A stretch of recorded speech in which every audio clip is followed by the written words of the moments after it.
Olá, meus amigos. Muito bom dia. Deus abençoe vocês. Deus abençoe você que crê. Deus abençoe você que tem fome e sede de justiça. Deus abençoe aqueles que querem conhecer a verdade para obedecê-la. Querem e têm fome de justiça porque se cansaram de comerem o pão da injustiça, de ver as injustiças prevalecendo. Então querem comer, beber da justiça que vem de Deus. E a justiça que vem de Deus, você que tem sede, fome de justiça, saiba que o Senhor Deus, porque Ele é a própria justiça, Ele nos alimenta com a justiça através da fé. É pela fé que nós alcançamos a justiça de Deus. Veja só, ontem nós falávamos sobre os reis, né? Que todos nós somos reis, né? Todos nós. Ainda que venhamos reinar somente sobre a nossa própria vida, já é uma grande coisa. Porque quando reinamos na nossa própria vida, nós temos a liberdade, o direito de viver uma vida abençoada ou amaldiçoada, dependendo das nossas próprias escolhas. Mas o reinado está na nossa mão. Não é legal isso? Você, por exemplo, você é uma rainha. Você é uma rainha. E o seu reinado está em suas mãos, que é o reinado da sua vida, a sua vontade. Você que tem que reinar, a sua cabeça é que tem que reinar sobre o seu coração, sobre os seus sentimentos. É a sua cabeça. Se você inverter as coisas, deixar-se levar pelos sentimentos, os sentimentos do coração, deixá-los reinar sobre a sua cabeça, então você vai virar de ponta cabeça, a sua vida vai ser uma desgraça. Porque o coração é enganador. O coração é desesperadamente corrupto. Então, o próprio Deus diz, quem o conhecerá? Só Ele mesmo para conhecer os corações. Então, cada um de nós, quando nascemos, tornamos-nos príncipes e princesas, ou princesas e príncipes. E quando crescemos, chegamos à idade madura, tornamos-nos reis. Quer o mundo queira nos aceitar ou não, quer o diabo goste ou não, não importa se você crê ou se você não crê, não importa se você é fiel ou infiel, você será rainha ou rei da sua própria vida enquanto você viver. E aí você vai ter o direito de fazer as suas próprias escolhas. Mas uma coisa interessante, é muito legal isso. Veja só, os reis desse mundo, as pessoas que, digamos assim, que tomam posse, que têm súditos, têm países ou país em que mandam e desmandam, né, o presidente, o governador, o prefeito, o chefe, o dono do seu negócio, que é rei nos seus negócios, eles pensam o seguinte: se eu tiver muito poder, muito dinheiro, se eu tiver as forças armadas comigo, se eu tiver esse poder de fazer tudo o que eu quero, então eu vou estar absolutamente seguro. É aí que está o engano, porque quanto mais poder, quanto mais empoderada você for, minha amiga e meu amigo, mais responsabilidades você vai ter, mais escolhas você vai ter que fazer E com certeza você vai errar e errar muito, porque todas as vezes que a gente tem muitas escolhas para fazer, a gente acaba errando. Não fosse assim, todo mundo passaria, faria essas provas do Enem com facilidade, né? Porque é múltipla escolha, não é assim? A pessoa tem que fazer a escolha certa. Tem lá, por exemplo, 5 questões, 5 respostas, ou 6 respostas, eu não sei quantas, mas você tem que escolher uma apenas. Então, quanto maior o número de opções para escolher, maior fica a dificuldade para você escolher a opção certa. Por exemplo, você vai no seu guarda-roupa, tem lá um monte de vestidos. Aí você fica pensando, você olha aqueles vestidos todos, vermelho, azul, amarelo, isso e aquilo outro, e você fica ali. Quanto tempo você perde pensando na roupa que você vai vestir? Os homens também é a mesma coisa. Qual é a gravata que eu vou colocar? Quanto mais gravatas a gente tem, mais difícil fica para a escolha. Por isso que eu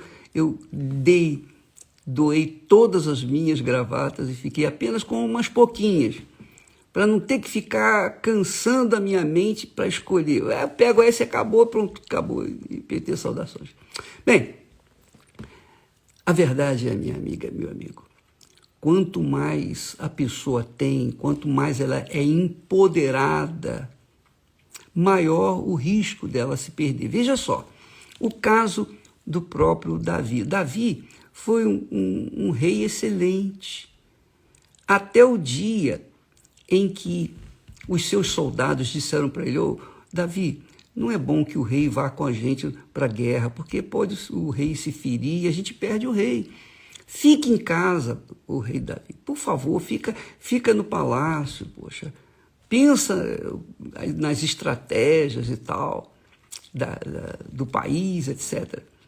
Mas ele ficou em casa, ele atendeu aquele pedido e ficou em casa. E foi numa daquelas belas tardes, noites, que ele, passeando pelos jardins ou do palácio, ele viu aquela mulher que veio desgraçar a sua vida.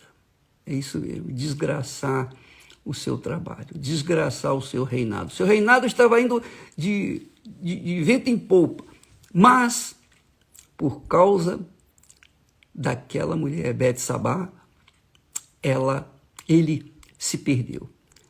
Ele fez, você não tem ideia, ele chegou ao ponto de mandar matar o seu maior amigo, que era o seu soldado fiel, leal, Urias, para ficar com a mulher dele, para esconder o seu pecado. Só que a pessoa pode esconder por um tempo, 2 tempos, 3 tempos, mas não vai esconder por todo o tempo, porque não há nada em oculto que não venha a ser revelado. E um dia veio ser revelado e ele caiu em desgraça, mas ele se arrependeu, ele tinha um coração segundo o coração de Deus. Ele era um homem assim, ele errou muito e feio, mas o coração dele era bom. Agora, não pense você que porque o coração dele era segundo o coração de Deus, que Deus passou a mão por cima dele, não. Ele colheu os frutos daquela rebelião, ou melhor, daquele pecado. Ele colheu os frutos. O seu filho, os seus filhos colheram os frutos. O reino de Israel acabou, se dividiu por causa do pecado de Davi. Nem Salomão, com toda a sua sabedoria e glória, conseguiu se escapar da maldição, da punição de Deus sobre Davi e todo o seu reinado. Então você verifica que Davi era um homem, poxa, ele era o rei da cocada, digamos assim. Mas quando ele caiu, ele teve que pagar o preço. Porque Deus, minha amiga, meu amigo, é justiça. E você que ama a justiça, saiba disso. A justiça é justa. Não importa se você é muito boazinha, se você faz caridade, se você vive uma vida de ajudar os outros, mas se você cometer uma injustiça, você vai colher os frutos dessa injustiça. Não interessa quem você é, não interessa o que você fez de bom, mas o dia que você fizer alguma coisa errada, uma injustiça, você vai colher os frutos dessa injustiça. Todos nós vamos colher, todos. É óbvio que quando a gente tem conhecimento disso, e a gente é sábio, né? A gente pensa, a gente raciocina, então a gente bota a barba de molho. É isso aí. A gente coloca a barba de molho. Eu lembro do meu caso, por exemplo, eu gosto de falar das minhas experiências porque fica mais fácil para entender. Nós éramos 7 irmãos e eu era um dos últimos solteiros. E eu via os problemas que os meus irmãos estavam sofrendo no casamento deles, porque, enfim, não, era um problema grave. Não interessa aqui o que falar o quê. Eles viviam um problema. Panela para um lado, correndo, enfim, você sabe como é que é. Quando eu vi aquilo, eu falei, meu Deus, pelo amor de Deus, não me deixe errar no meu casamento. O Senhor me coloca uma pessoa que seja da tua vontade. Então, com temor e tremor, eu orei a Deus, ó meu Senhor, me dá uma pessoa que venha me ajudar mesmo, me auxiliar mesmo. Eu preciso, o Senhor sabe disso. E essa oração foi ouvida. E Deus me atendeu e me deu a Esther. Então, nós vivemos em comunhão perfeita, praticamente perfeita, em paz. Por quê? Porque não há apenas amor entre nós, mas há o temor a Deus. Há o temor a Deus, que o Espírito Santo nos tem dado. Então, ela é temente a Deus, eu sou temente a Deus. Então, por conta desse temor que o Espírito Santo nos dá, nós respeitamos um ao outro.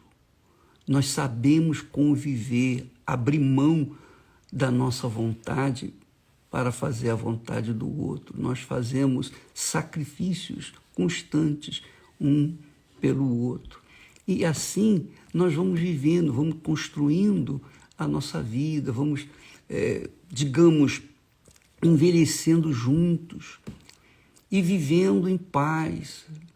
Nós somos absolutamente felizes, graças a Deus, graças ao meu bom Pai, aleluia. E nós podemos passar isso para as pessoas. As nossas, digamos assim, tristezas são os problemas dos outros, não são os nossos problemas. Nós não temos problema.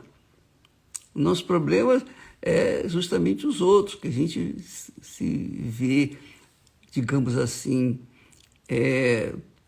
desafortunado quando a gente vê uma pessoa que estava na fé, caindo na fé, se prostituindo, se rebelando, enfim, coisa dessa natureza. Mas a nossa vida, a nossa casa, o nosso lar, o nosso leito é imaculado, porque há temor para com Deus. Então nós aprendemos a reinar em nossas próprias vidas, com o temor do Senhor. E isso fez com que, quando nós casamos, então nós mantivemos essa administração do nosso próprio reinado, que é a nossa própria vida. Ela, a Esther, reina na vida dela, eu reino na minha vida, e nós reinamos juntos, em perfeita comunhão com o Espírito Santo. E é isso que a gente quer, e é isso que nós temos passado para os nossos filhos. Então, Cristiane, Renato, maravilhosamente bem, tiveram suas experiências, graças a Deus estão bem. A Viviane e o Júlio também a mesma coisa, são acho que 30 anos de casado, não sei quantos anos tem de casado eles. Eu sei que a gente vai construindo vidas, passando para os que vêm atrás de nós aquilo que Deus nos tem dado. Mas tudo depende do nosso reinado, o reinado da nossa própria vida. Logo jovem, eu tinha as minhas aspirações, meus projetos pessoais, mas quando eu conheci Jesus, quando eu ouvi falar de Jesus, eu abri mão dos meus projetos para me encaixar, me enquadrar dentro dos projetos do Senhor Jesus. Isso que significa ser servo, servir a Deus, obedecer a sua voz, obedecer a sua palavra, que é o mais difícil. É o mais difícil. E Deus nos dá o poder dele para ultrapassar as coisas mais difíceis que existem no mundo. Porque o dinheiro não compra paz. O dinheiro não compra saúde. Pode ajudar na saúde, pode ajudar em algumas coisas. Mas quando uma pessoa pega, por exemplo, uma coronavírus e tem dinheiro, pode ter o dinheiro que tiver, mas se não tiver o tratamento adequado para aquele vírus, então o dinheiro não vai resolver o problema, não vai lhe dar o oxigênio necessário. Então, há muitas pessoas que não se conscientizaram disso, que elas são rainhas ou reis de si próprios, e elas têm que reinar, elas têm que determinar, elas têm que decidir a vida delas. E quanto maior o número de opções que ela tem para escolher, mais difícil vai ficando para ela escolher, fazer a escolha certa. Você pode verificar.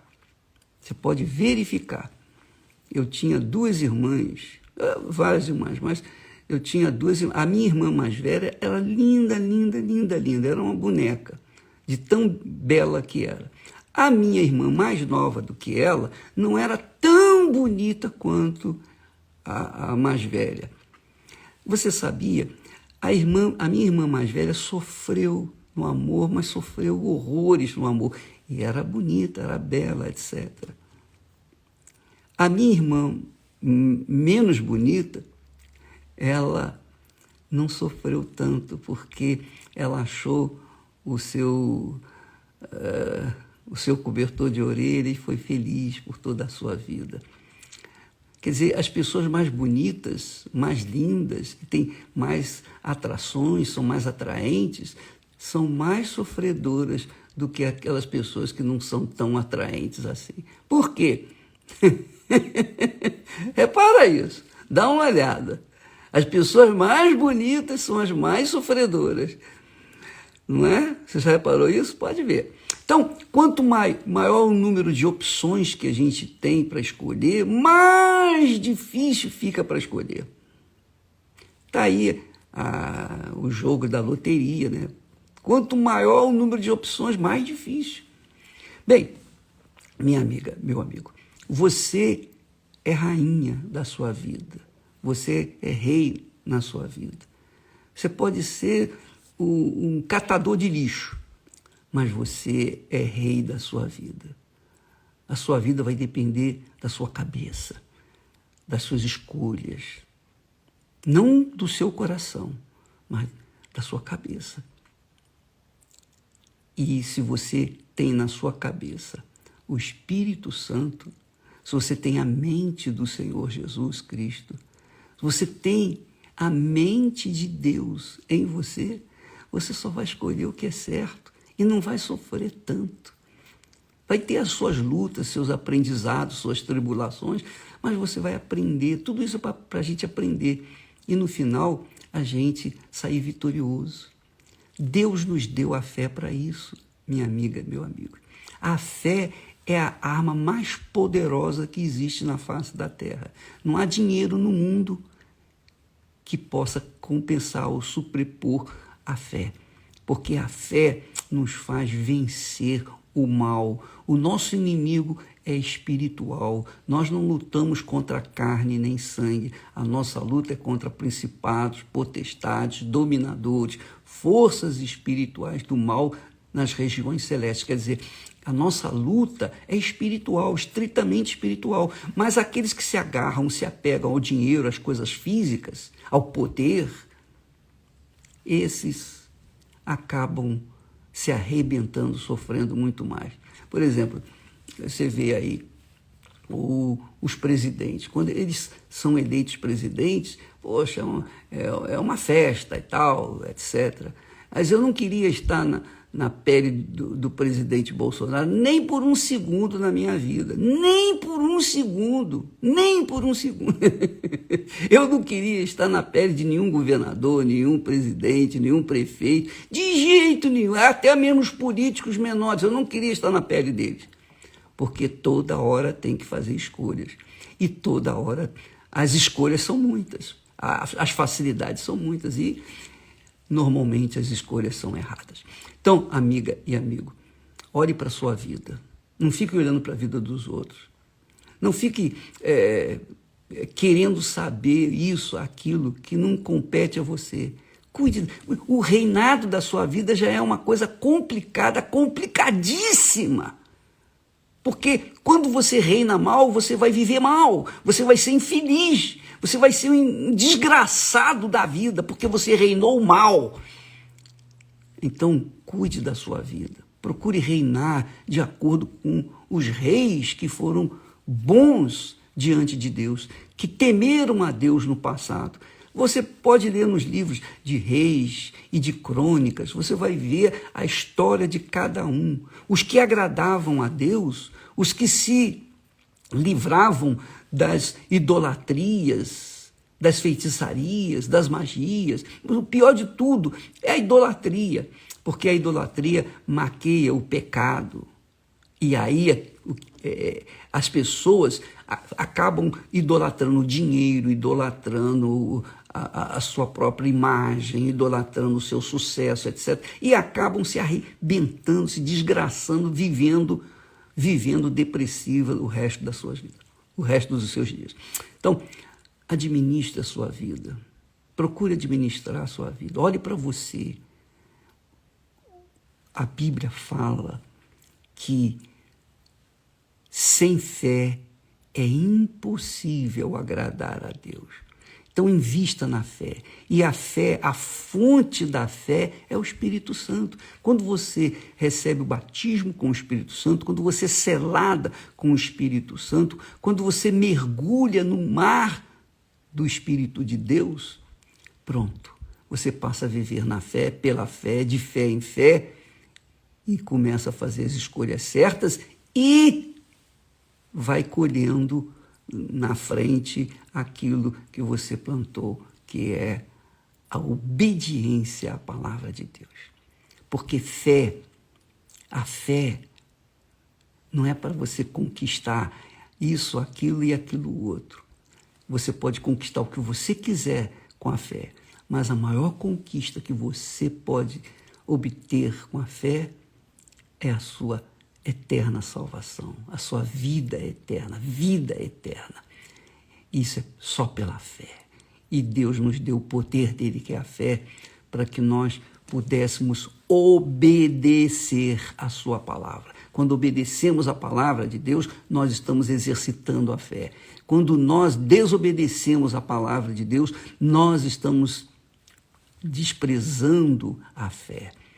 E a vida é assim, a vida é feita de escolhas, como você já sabe muito bem. Então você procure priorizar a fé, instruir-se na fé, apalpar-se na fé, sustentar-se na fé, fundamentar-se na fé, que é a obediência à palavra de Deus. Isso é que é fé. Talvez você não tenha fé para levantar o paralítico. Talvez você não tenha fé para curar uma pessoa com coronavírus. Mas se você tiver fé para manter a sua fé, a sua obediência à palavra de Deus, você já é uma vencedora, um vencedor. Deus abençoe em nome do Senhor Jesus e até amanhã. Graças a Deus.